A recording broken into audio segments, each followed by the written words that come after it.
She grabs onto Harry, turns her back to Dr. Sophie. She wants her off that stage, even though Dr. Sophie was the one who was meant to be presenting the cup.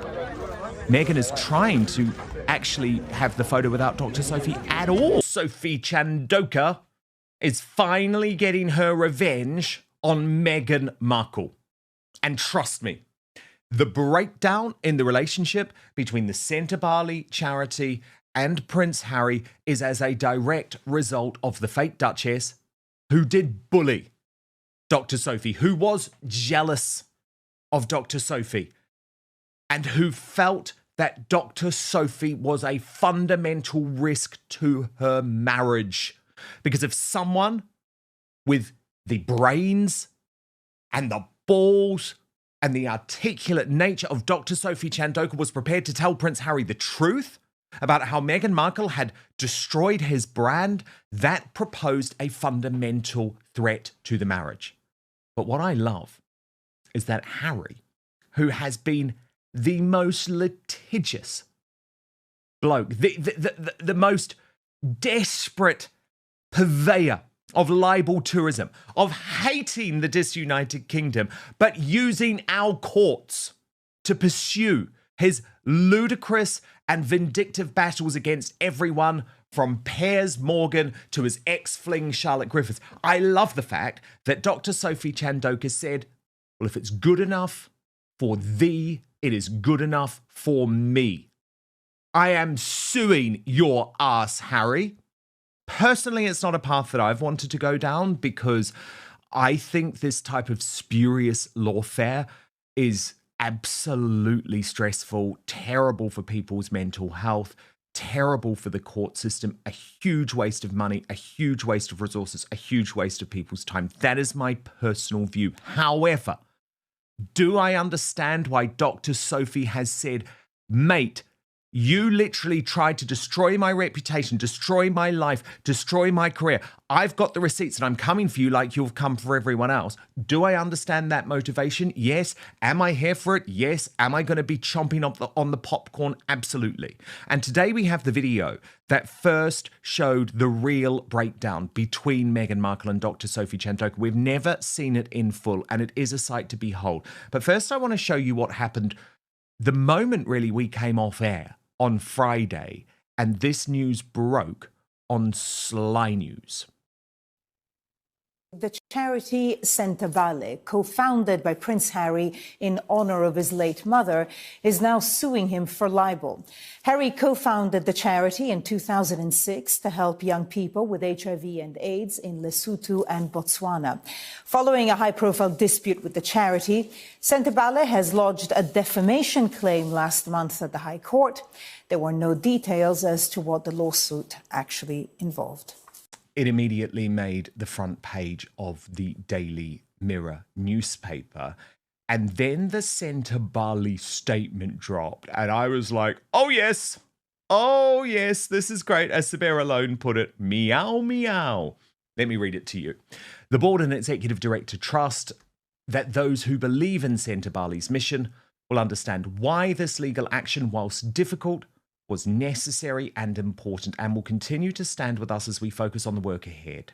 Sentebale's focus remains where it has always been, the children and young people of Lesotho and Botswana. Sentebale does not intend to comment further on this matter while legal proceedings are ongoing, issued by the Board of Trustees and Executive Director of Sentebale. They went on. A reflection of the resolve of the board and the teams in Lesotho and Botswana who have remained resilient and focused on the work in the face of sustained pressure. At a time when international aid is contracting and the needs of children across southern Africa are growing, the work Sentebale delivers for 78,000 young lives is increasingly critical.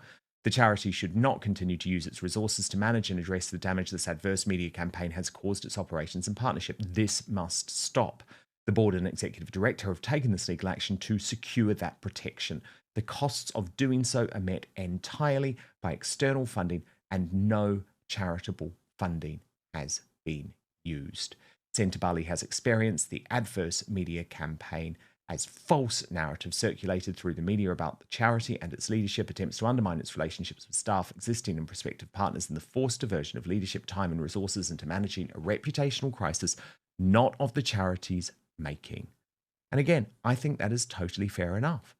But of course, Chris Shipp, the propagandist for Prince Harry and Meghan Markle, immediately published the response from Prince Harry and Mark Dyer, who has also been sued, saying they categorically reject these offensive and damaging claims. It is extraordinary that charitable funds are now being used to pursue legal action against the very people who built and supported the organisation for nearly 2 decades. But of course, they're not. That is the point. They are not being used to fund this campaign. But what Dr. Sophie Chandauka believes is that the charity will never be able to do all of its good work until, once and for all, the claims that Harry made about her, and Meghan too, by the way, are sorted out, hopefully in a court of law. Now, what's great, and Meghan's mole posted on this, asking, did Meghan Markle piss off someone at Hello Magazine? They have shared the entire video of Meghan crashing the Sentebale event, and upon seeing the entire footage, I realised Meghan's treatment of Sentebale chairwoman Dr. Sophie Chandauka was downright disgusting. And I am so happy that finally I can bring you this entire footage, because I never had access to it before, even though I knew what had happened on the day. And of course, we played that critical moment when Meghan really humiliated Dr. Sophie Chandauka on stage. But it's only when you look at all of this that you really can see not only how Meghan decided to bully her, but tried to humiliate her and absolutely put Harry in the middle of this. So I want you to watch closely. For the Royal Salute Polo Challenge in age of Sentebale. Here she comes, ladies and gentlemen, giving up for the Duchess of Sussex. So Meghan's the star. You can tell she wants to be the star, she believes she's the star, and there she is presenting the cup, and she wants to do it on her own. Bit of cosplay with Harry. Loves being amongst all the blokes. She's perfectly happy at that point.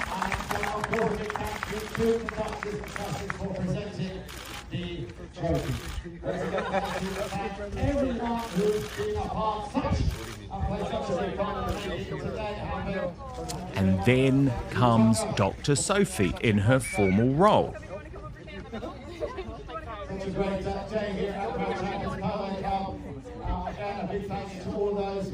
So Meghan berates and humiliates her, and then look at that look to Harry, like, oh, that stupid woman.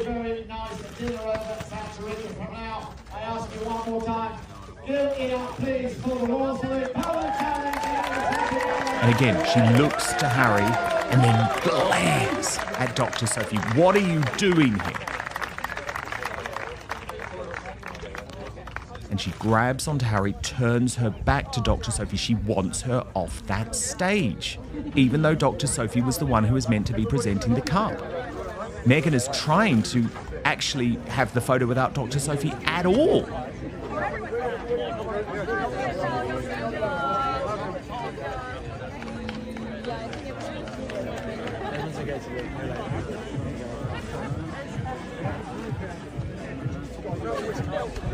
Now, just remember, if that is how Meghan Markle acts when she knows the cameras are on her, can you imagine the bullying of Dr. Sophie Chandauka behind the scenes?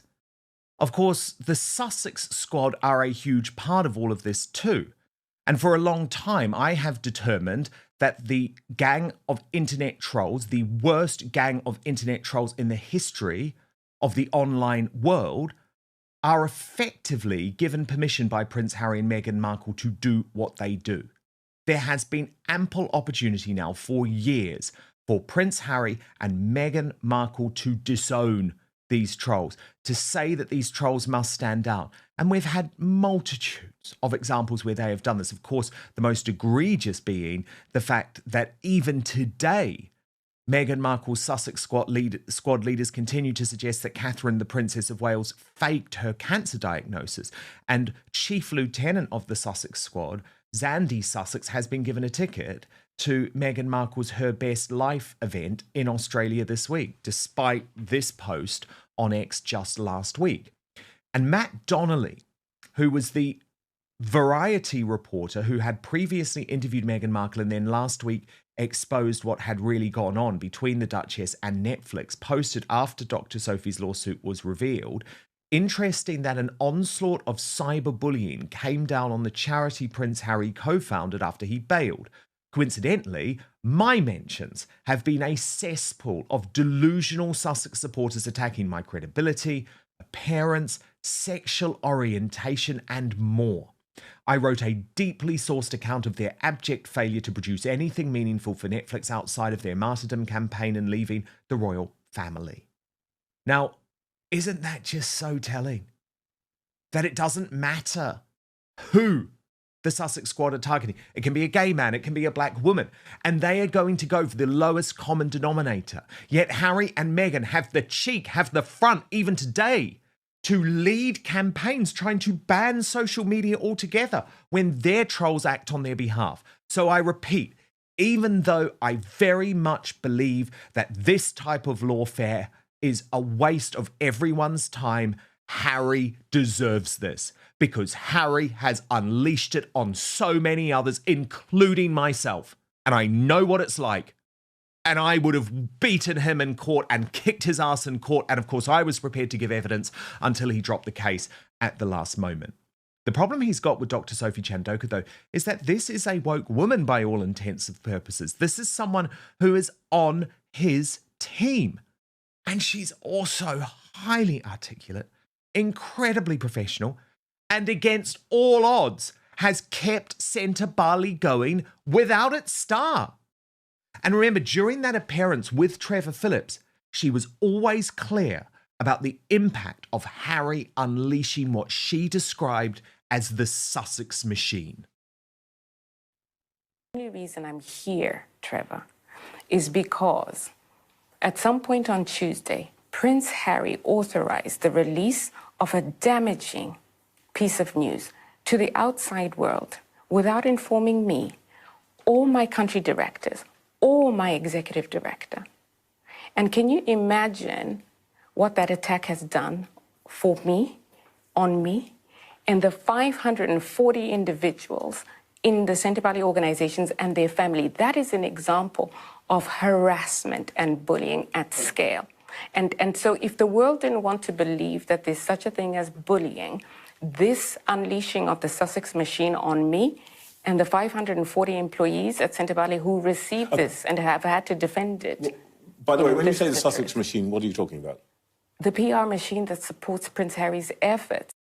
And remember, to take a course of legal action like this, Sophie Chandauka has to be convinced that she has the receipts.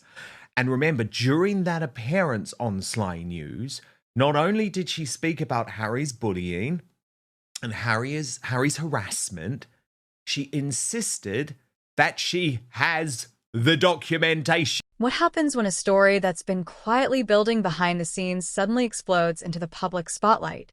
Today's situation isn't just another headline, it's the kind of controversy that forces people to rethink everything they thought they understood about power, influence, and accountability at the highest levels.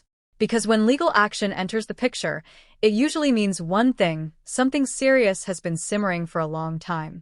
And if even part of what's being suggested turns out to be true, the consequences could reach far beyond just one courtroom. What Prince Harry wanted to do was to eject me from the organization, and this went on for months. It went on for months through bullying, harassment. I have documentation. There were board meetings where members of the executive team and external strategic advisors were sending me messages saying, should I interrupt? Should I stop this? Oh my gosh, this is so bad. In fact, our strategic advisor for fundraising then sent me a message saying she wouldn't want to ever attend any more board meetings or bring her colleagues because of the treatment. When that failed, Prince Harry started to brief, and his team, sponsors that I'd been speaking to against me and the charity, because that is a sure way of getting me out if it's seen as though I'm not being successful in my fundraising effort. Now imagine that woman in the witness box. Imagine how convincing she would be. Also, imagine the discovery in this case. If Prince Harry thought his loved up messages to Little Miss G-String, Charlotte Griffiths of the Mail on Sunday were bad, just imagine everything that would come out here. Lady Colin Campbell has taken a strong view on this, writing, "Isn't it fascinating when the biter is bitten and the stinger stung? Harry genuinely thought that because he was married to a woman of colour, he and his wife could play the race card unjustly and with impunity. They did this against his family, the British people, and the British press, despite Meghan betraying unnerving disdain for those of darker complexion than herself when she voiced outrage because the British press had called her black. She didn't understand that they were confirming her suitability on racial grounds, not condemning her for being a shade she patently regarded as reprehensible. Having successfully tarred everyone who didn't deserve it with the racist brush, Harry and Meghan patently thought they could get away with wielding it against a black African who was their superior, educationally, intellectually, professionally, and personally. What a shock it must have been to Harry and Meghan's overweening arrogance when Sophie Chandauka retreated behind principle with rather more merit than they summon up when they virtue signal for the successful lawyer, refused to kowtow to their demands that she cover up for their rudeness at that polo match. Having tried and failed to browbeat her, then, the way they've browbeaten everyone else, Harry tried to push her out of the charity he had founded, only to find himself outmaneuvered by her to such an extent that he had to resign from his position while she was confirmed in hers. She not only outmaneuvered them by doing the unthinkable, but has done so now by repeating it, this time suing him and Mark Dyer for defamation through Sentebale. Being extremely experienced with defamation, having successfully sued every one of the main newspaper companies in this country over the last 51 years. The last was the Daily Mirror, which settled about 2 or 3 years ago, after which its editor, Alison Phillips, was made to resign. I can say it's a pity the cases will most likely settle down the line. It would be so entertaining if it actually reached a court of law. It would doubtless give us as many laughs as Harry's scheme to grab millions in damages from Associated Newspapers has been giving everyone who has followed the strange case of Harry being blagged before he had a mobile phone, as he had defended Meghan against press incursions before he knew her. Is that Nurse Ratched we see coming through the door? Or has Meghan finally been given her first starring role? To Brittany, editor of the Royal News Network. So much to discuss with this case, Brittany. But first, I want to talk least from that Sentebale polo match. And if we just take a look at it again, Brittany, I don't think anyone could say that Meghan Markle acted appropriately on that stage. I mean, it's interesting, Dan. I've watched the video. To me, it just seems more of just an awkward exchange. And you have to think of Meghan. She just wants control. She wants to be next to Harry all the time. She doesn't really care about Sophie at all. Like, she has no care for the head of Sentebale because this is Meghan's moment. And so Meghan is going to do everything Meghan can to make sure she's right next to Harry, right next to her husband. And it was just awkward, and Sophie took a while to move where Meghan wanted her to, and that's just sometimes what happens in these situations. So I'm not looking terribly far into it, but what I will say is that Meghan does not care about Sentebale, never cared about Sophie Chandauka. She had no care at all for this organization because this was all about Netflix too. They were filming this for Netflix. So Meghan wanted her Netflix moment, and that's all that was in Meghan's head. I think that was what was driving everything is Netflix, Netflix, Netflix, wanting to look perfect, wanting to be the center. That is Meghan. Absolutely. But when you look at the revelations in Tom Bower's latest book, Brittany, where clearly he has been briefed, I think, by Dr. Sophie Chandauka herself, because there is a huge amount of intimate knowledge in terms of what happened with the fallout of the major Sentebale donors. To me, what was most telling was Harry's absolute horror when Sophie Chandauka just started to drop some home truths. And I think for so long, Meghan Markle had been absolutely determined to keep these home truths from Harry because, of course, it's her who Harry would end up start questioning. It's her who Harry would start saying, well, you are the one who has put me in this predicament. And when Dr. Sophie started talking specifically about, for example, the latest polling that showed that actually, and she had done a lot of in-depth research into this, of course, too, because it was very important for the charity, that all of Harry's latest escapades, so we're talking about Spare, we're talking about Netflix documentary, we're talking about the Oprah interview, had actually harmed Sentebale. Harry's response was so fascinating, Brittany. He said, well, it hasn't harmed Johnny Depp. And I think that just shows such a fundamental misunderstanding about where Meghan... The breaking point. Every major dispute has a tipping point, that moment where silence is no longer an option. What makes this situation so compelling is that it didn't just surface casually. It escalated. And escalation like this often signals that attempts to resolve things privately may have failed. Think about it, legal action is rarely the first step. It's usually the last resort after communication breaks down completely. So the real question becomes, what happened behind the scenes that pushed things to this level? Because when someone decides to take such a public and formal stance, they're not just reacting, they're making a statement. The hidden tensions. In high-profile environments, tension doesn't always show itself openly. Instead, it builds in subtle ways, differences in leadership style, disagreements over direction, or even clashes in personality that slowly grow into something much bigger. And when it comes to Meghan in this particular instance, Harry and Meghan live in a delusional bubble. And I have always suggested that part of Harry's, you could say, problem in this instance is that Harry, to face reality, that's what's troubling to him. So when Dr. Sophie comes and goes, hey, you know what, you Spare and Netflix, that kind of damaged your reputation and by extension has damaged us.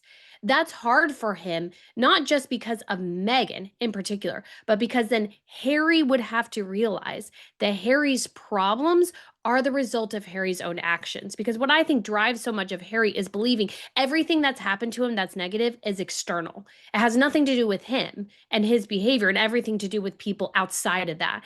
And so he has to maintain that delusion, because if he broke it, then he would have to recognize that everybody in his family was telling Meghan Markle was a bad idea and he went along with it anyways, and that basically everybody in his life was trying to warn him and he sort of rejected their warnings. He went ahead with their relationship. It hasn't gone well. And I think Harry, in some respects, knows that marrying Meghan was a bad choice, but he's stuck. He doesn't want to deal with reality, so he has to live in the fantasy. She kind of fuels the fantasy for him so that they can live in their little delusional bubble together. And reality is always really, really tough for them because they just don't want to face it. And he doesn't want to face the actions have consequences mentality. Like, that is foreign to Harry. But again, I think it goes back to, if he recognizes that, then he's made horrible mistakes in his life, and that is his fault. And he can't say, you were right, I was wrong. That is what he is avoiding so much of there. 100%. He cannot do that. I totally agree. Because if he did, then it means he would be acknowledging that he has lost everything. Mm-hmm. What about how this goes down, Brittany? I mean, do you agree with Lady Colin Campbell that Associated newspapers didn't? Sometimes you have two parties, Brittany, who are just so entrenched in their position and both effectively want something to play out publicly because they believe that it will make them look good, even though I think in Harry's case it would make him look mortally, terribly wounded, actually. Do you see any scenario where this does actually make it to court in the same way that Harry versus the Mail has done? I mean, Dan, it's a distinct possibility that this plays out because in my assessment of this whole breakup with Sentebale, this is all to do with ego. Harry's ego and Dr. Sophie's ego as well. Both of those egos are clashing in terms of what they wanted this charity to be, to do, all these sorts of things. And this led to a rupture. This happens in businesses, on boards, quite a bit. And so if an ego has driven both sides, that was actually the charity commission's assessment as well, is that everybody put their own egos ahead of that of the charity.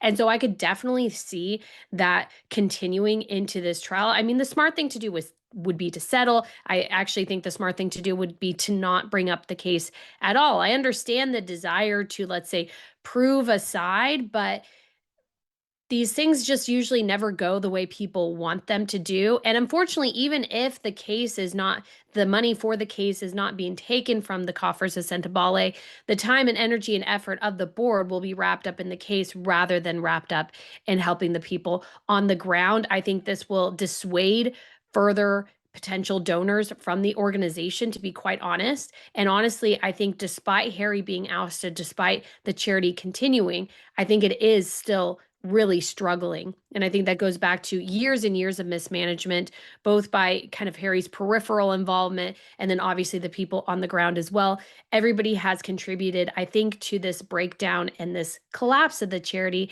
And I just don't know which route goes forwards, but I just don't think the lawsuit is going to particularly help anybody. I think it's honestly better to maybe just settle, maybe get a little bit of money out of Harry and maybe go in a different direction. But if ego is coming into play here, and this is really all about ego, I can see this continuing, but I honestly think it would be to the detriment of the charity and the people Sentebale aims to help. Well, that's what's going to be so interesting, Brittany, and I find this fascinating because I don't think money would be enough. I think there would have to be a groveling apology from Harry, and there would have to be an admittance from him that he had damaged the charity with lies. And that's why you could see this progressing to court, because Harry's never going to admit to doing that, even though I think that is what he's done, because his reputation would be shot forever. The fact that he was purposefully trying to damage his own charity would make him look so terrible. So that's going to be very interesting to watch, because as I said, I don't think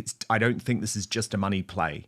Actually, I think this is more a play of Harry having to acknowledge that all of those rumors that have been put out there about Dr. Sophie and the new management of Sentebale were not true. And remember, she is going forward by saying, well, actually, the only way we save this charity is this court case, because otherwise all of Harry's allegations hang over us. So we have to have a conclusion to that. So either that conclusion will be made by a judge, or I think will involve Harry, yes, having to settle and having to pay and having to put some money into the charity and presumably cover the legal costs, but also acknowledge that he was part of a campaign against Sentebale.